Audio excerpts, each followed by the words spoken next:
Mga kaibigan, there's one thing that needs to be said.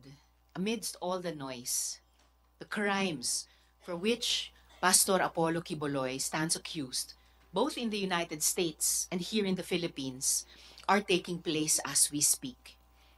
Ang hinihingi po natin ay managot na si Quiboloy para mailigtas ang mga iba pang biktima na nasa kanya pang poder. Mga biktima na hanggang ngayon nanlilimos sa mga mall, terminal, bus at lansangan para masustentuhan ang private jet, foreign trips at mansyon ng tinitingala nilang lider. Mga babae at menor de edad na ginahasa dahil yan daw ang kanilang sakripisyo para sa Diyos Ama. Ang nakakabahala pa, nalaman din namin na walang humpay ang mga banta sa aming mga naunang witnesses. At kakilakilabot ang natatanggap na pananakot ng mga alipores ni Quiboloy sa mga pinaghihinalaang pwede pang tumestigo. Ako po ay may hawak na affidavits na patotoo nito.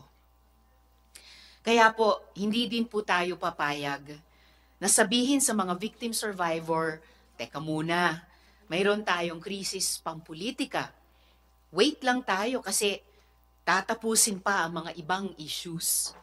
Bilang tagapangulo ng Senate Committee on Women, Children, Family Relations, and Gender Equality, hindi po ako papayag na maetsepuera ang tapang at lakas ng loob na inipon ng mga victim survivors para lang unahin ang mga bangayan sa politika.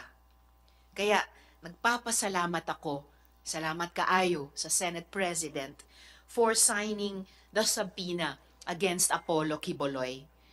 My office has made it our policy to put the voices of women and children first, to put the voices of the victim survivors at the center. And I'm glad that our institution, under the current Senate leadership, has made it its policy too. Yes, the subpoena against Apollo Quiboloy is out. Gaano man kalakas ang ingay ng politika, mas malakas dapat ang panawagan para sa katarungan.